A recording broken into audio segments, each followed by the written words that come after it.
ಕುರುಕ್ಷೇತ್ರದಲ್ಲಿ ಇದುವರೆಗೆ ಒಂದು ಲೆಕ್ಕ, ಇವತ್ತಿಂದ ಮಗದೊಂದು ಲೆಕ್ಕ. ಸಂಸತ್ ಸಮರಕ್ಕೆ ಇವತ್ತು ಮುಹೂರ್ತ ಫಿಕ್ಸ್ ಆಗುತ್ತೆ. ಯಾಕೆಂದ್ರೆ ಇಡೀ ದೇಶದ ಜನರ ಚಿತ್ತ ಚುನಾವಣಾ ಆಯೋಗದ ಪ್ರೆಸ್ ಮೀಟ್ ಸುದ್ದಿಗೋಷ್ಠಿಯತ್ತ. ಮೊದಲ ಬ್ರೇಕಿಂಗ್ ನ್ಯೂಸ್, ಅದು ಕುರುಕ್ಷೇತ್ರದ ಬ್ರೇಕಿಂಗ್ ನ್ಯೂಸ್. ಸಂಸತ್ ಸಮರ ಶುರುವಾಗ್ತಾ ಇದೆ. ಇಡೀ ದೇಶದ ಜನ ಇವತ್ತು ದೆಹಲಿ ಕಡೆ ಮುಖ ಮಾಡ್ತಿದ್ದಾರೆ. ಮಧ್ಯಾಹ್ನ 3 ಗಂಟೆಗೆ ಚುನಾವಣಾ ಆಯೋಗದ ಪ್ರೆಸ್ ಮೀಟ್ ಸುದ್ದಿಗೋಷ್ಠಿ. Breaking news.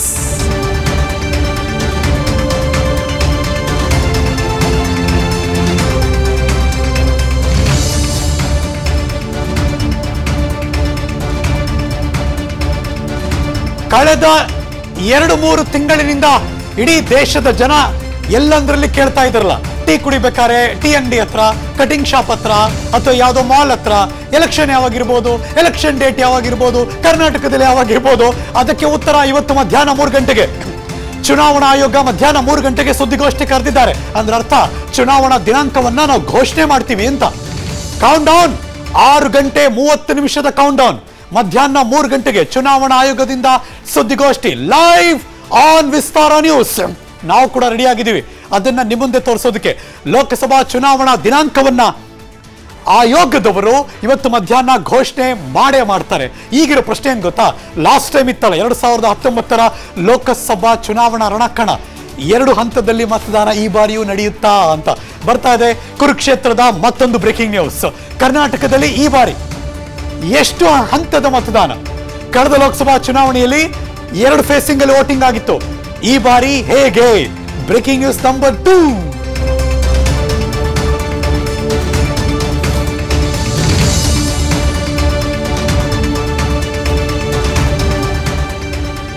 ಹಳೆದು ತೋಗಿ ಪರ್ಮಿಟೇಷನ್ ಕಾಂಬಿನೇಷನ್, ಬಿಕಾಸ್ ಇಡೀ ದೇಶಕ್ಕೆ ನಡೀತಿರುವಂತಹ ವೋಟಿಂಗ್ ಪ್ರಕ್ರಿಯೆ.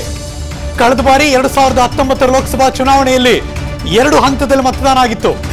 ಈ ಬಾರಿ ಹೇಗೆ? ಒಂದೇ ಸ್ಟೆಚ್ ಅಲ್ಲಿ ಕರ್ನಾಟಕದ ವೋಟಿಂಗ್ ಅನ್ನ ಪ್ರಕ್ರಿಯೆನ ಫಿನಿಶ್ ಮಾಡ್ತಾರಾ, ಇಲ್ಲ ಟೈಮ್ ತಗೋತಾರ?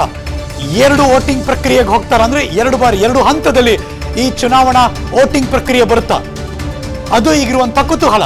ಅದಕ್ಕೆ ತೆರೆ ಇವತ್ತು ಮಧ್ಯಾಹ್ನ 3 ಗಂಟೆಗೆ ಘೋಷಣೆ ಮಾಡ್ತಾರೆ ಕೇಂದ್ರ ಚುನಾವಣಾ ಆಯೋಗ. ಇವತ್ತಿನಿಂದಲೇ ದೇಶದಾದ್ಯಂತ ಅನೌನ್ಸ್ ಮಾಡ್ತಾರಲ್ಲ, ದ ಮೊಮೆಂಟ್ ದಿ ಅನೌನ್ಸ್ ಅಲ್ಲ, ಅಲ್ಲಿಂದ ಶುರುವಾಗುತ್ತೆ ನೀತಿ ಸಂಹಿತೆ. ನೀತಿ ಸಂಹಿತೆ ಜಾರಿ ಆಗೋದು 100ಕ್ಕೆ 100ರಷ್ಟು ಪಕ್ಕ. ಅದ್ರ ಬಗ್ಗೆ ಯಾವುದೇ ಅನುಮಾನ ಇಲ್ವೇ ಇಲ್ಲ. ಲೋಕಸಭಾ ಚುನಾವಣೆಯ ಜೊತೆಯಲ್ಲಿ 4 ಕಡೆ ವಿಧಾನಸಭೆ ಚುನಾವಣೆಯು ಕೂಡ ಅನೌನ್ಸ್ ಆಗುತ್ತೆ. ಬರ್ತಾ ಇದೆ ಕುರುಕ್ಷೇತ್ರದ ಮಗದೊಂದು ಬ್ರೇಕಿಂಗ್ ನ್ಯೂಸ್. ಒಂದ್ ಕಡೆ MP ಎಲೆಕ್ಷನ್ ಇದೆ, 4 ಕಡೆ ಅಸೆಂಬ್ಲಿ ಎಲೆಕ್ಷನ್ ಕೂಡ ಇದೆ. Breaking news number 3.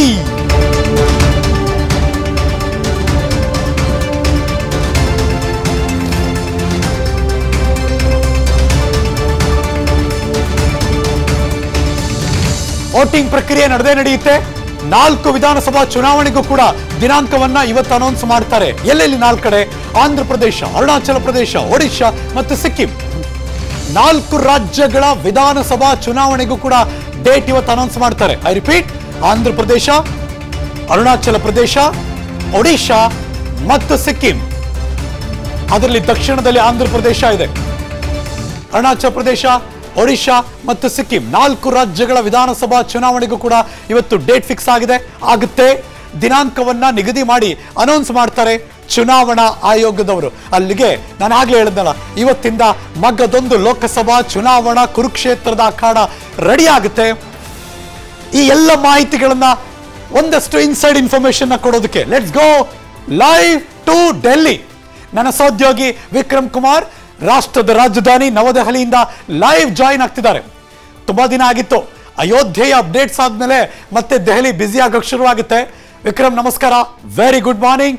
ಇವತ್ತು ಮುಹೂರ್ತ ಫಿಕ್ಸ್, ಕೌಂಟ್ ಡೌನ್ ಸ್ಟಾರ್ಟ್. ಮಧ್ಯಾಹ್ನ 3 ಗಂಟೆಗೆ ತಯಾರಿ ಹೇಗಿದೆ, ಏನೆಲ್ಲ ನಿರೀಕ್ಷೆ ಮಾಡಬಹುದು?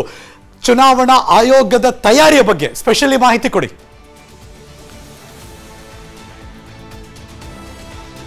Yes, Harish Nagaraj, very good morning.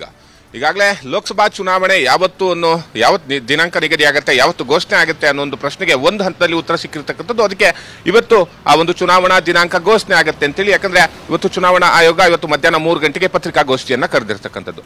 ಮೊದಲನೇ ವಿಶೇಷ ಅಂತಂದ್ರೆ ಪ್ರತಿ ಬಾರಿಯೂ ಕೂಡ ಚುನಾವಣೆ ಘೋಷಣೆ ಆಗುವಂತಹ ಸಂದರ್ಭದಲ್ಲಿ ಒಂದು 4-5 ಗಂಟೆಗಳು ಬಾಕಿ ಇರುವಂತಹ ಸಂದರ್ಭದಲ್ಲಿ, ಅಂದ್ರೆ ಇವತ್ತು ಮಧ್ಯಾಹ್ನ 3 ಗಂಟೆಗೆ ಚುನಾವಣಾ ದಿನಾಂಕ ಘೋಷಣೆಯನ್ನ ಮಾಡುತ್ತೆ ಅಂದ್ರೆ ಇವತ್ತು ಬೆಳಿಗ್ಗೆ 10 ಗಂಟೆ ಅಥವಾ 11 ಗಂಟೆ ವೇಳೆಗೆ ಚುನಾವಣಾ ಆಯೋಗ ಆ ಒಂದು ಸಮಯವನ್ನ ನಿಗದಿ ಮಾಡ್ತಿತ್ತು, ಈ ಒಂದು ಪತ್ರಿಕಾಗೋಷ್ಠಿಯನ್ನ ನಡೆಸ್ತೇವೆ ಅನ್ನೋ ಒಂದು ಮಾಹಿತಿಯನ್ನ ನೀಡುತ್ತಿತ್ತು. ಆದ್ರೆ ಈ ಬಾರಿ ಒಂದು ದಿನ ಮುಂಚಿತವಾಗಿಯೇ ನಿನ್ನೆ ಸುಮಾರು 12:15 ವೇಳೆಗೆನೆ ಈ ಒಂದು ಪತ್ರಿಕಾಗೋಷ್ಠಿಯನ್ನ ನಡೆಸ್ತೇವೆ ಅನ್ನೋ ಒಂದು ಮಾಹಿತಿಯನ್ನ ನೀಡಿರ್ತಕ್ಕಂಥದ್ದು.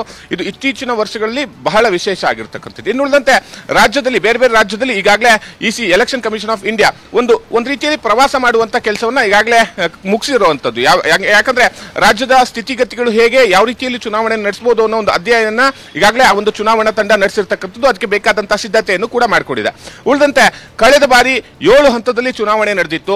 ಸೊ ಈ ಬಾರಿಯೂ ಕೂಡ ಬಹುತೇಕವಾಗಿ 7 ಹಂತದಲ್ಲಿ ದೇಶದಾದ್ಯಂತ ಚುನಾವಣೆ ನಡೆಯುವಂತಹ ಸಾಧ್ಯತೆಗಳಿದೆ. ಯಾಕಂದ್ರೆ ಕಳೆದ ಬಾರಿ ಅಂದ್ರೆ ಕರ್ನಾಟಕದಲ್ಲೂ ಕೂಡ 2 ಹಂತದಲ್ಲಿ ಚುನಾವಣೆ ನಡೆದಿತ್ತು. ಆದ್ರೆ ಉತ್ತರ ಭಾರತಕ್ಕೆ ಕಂಪೇರ್ ಮಾಡಿದ್ರೆ ದಕ್ಷಿಣ ಭಾರತದಲ್ಲಿ ಚುನಾವಣೆಯನ್ನ ಮಾಡೋದು ಸ್ವಲ್ಪ ಮಟ್ಟಿಗೆ ಈಸಿ. ಆದ್ರೆ ಈಶಾನ್ಯ ರಾಜ್ಯಗಳು ಮೇಘಾಲಯ ಆಗಿರ್ಬೋದು, ಅರುಣಾಚಲ ಪ್ರದೇಶ ಆಗಿರ್ಬೋದು, ಸಿಕ್ಕಿಂ ಆಗಿರ್ಬೋದು, ಅಥವಾ ಬಿಹಾರ ಆಗಿರ್ಬೋದು, ಉತ್ತರ ಪ್ರದೇಶ, ಈ ಒಂದು ಭಾಗಗಳಲ್ಲಿ ಅಷ್ಟು ಸುಲಭವಾಗಿ ಚುನಾವಣೆ ಮಾಡೋದಕ್ಕೆ ಕಷ್ಟ ಸಾಧ್ಯ ಆಗುತ್ತೆ. ಸೊ ಈ ನಿಟ್ಟಿನಲ್ಲಿ ಇಲ್ಲಿ 2, 3, 4, 5 ಫೇಸ್ಗಳಲ್ಲಿ ಚುನಾವಣೆಗಳು ಆಗ್ತಾ ಹೋಗುತ್ತೆ. ಯಾಕಂದ್ರೆ ಕಳೆದ ಬಾರಿ ಉತ್ತರ ಪ್ರದೇಶದಲ್ಲಿ 7 ಹಂತದಲ್ಲೂ ಕೂಡ ಚುನಾವಣೆ ನಡೆದಿತ್ತು. ಸೊ ಅದೇ ನಿಟ್ಟಿನಲ್ಲಿ ಈ ಬಾರಿಯೂ ಕೂಡ ವಿವಿಧ ಹಂತದಲ್ಲಿ ಚುನಾವಣೆ ನಡೀತಾ ಹೋಗುತ್ತೆ. ಹಾಗೇನೆ ಮಧ್ಯಾಹ್ನ 3 ಗಂಟೆಗೆ ಏನು ಸುದ್ದಿಗೋಷ್ಠಿ ಪ್ರಾರಂಭ ಆಗುತ್ತೆ, ಈ ಒಂದು ಸಂದರ್ಭದಲ್ಲಿ ಚುನಾವಣಾ ಆಯೋಗ ಈ ಬಾರಿ ತೆಗೆದುಕೊಂಡಿರ್ತಕ್ಕಂಥ ಒಂದಿಷ್ಟು ವಿಶೇಷ ಕ್ರಮಗಳ ಬಗ್ಗೆಯೂ ಕೂಡ ವಿವರಣೆಯನ್ನು ನೀಡ್ತಾರೆ. ಸುಮಾರು 3:15 3:45 ವೇಳೆಗೆ ಎಷ್ಟು ಹಂತದಲ್ಲಿ ಚುನಾವಣೆ ನಡೆಯುತ್ತೆ, ಹಾಗೆ ಯಾವ್ಯಾವ ದಿನಾಂಕದಲ್ಲಿ ಚುನಾವಣೆ ಆಗುತ್ತೆ ಅನ್ನೋ ಒಂದು ಘೋಷಣೆಯನ್ನು ಕೂಡ ಎಲೆಕ್ಷನ್ ಕಮಿಷನ್ ಆಫ್ ಇಂಡಿಯಾದ ಆಯುಕ್ತರು ಮಾಡಲಿದ್ದಾರೆ. Harish, yes, thank you so much ಈ ಕ್ಷಣದ ಮಾಹಿತಿಯನ್ನು ಅಪ್ಡೇಟ್ ಮಾಡಿದ್ದಕ್ಕೆ ವಿಕ್ರಮ್ ಕುಮಾರ್. ಅನುಕ್ಷಣದ ಸುದ್ದಿಗಳಿಗಾಗಿ Vistara news YouTube channel subscribe ಮಾಡಿ.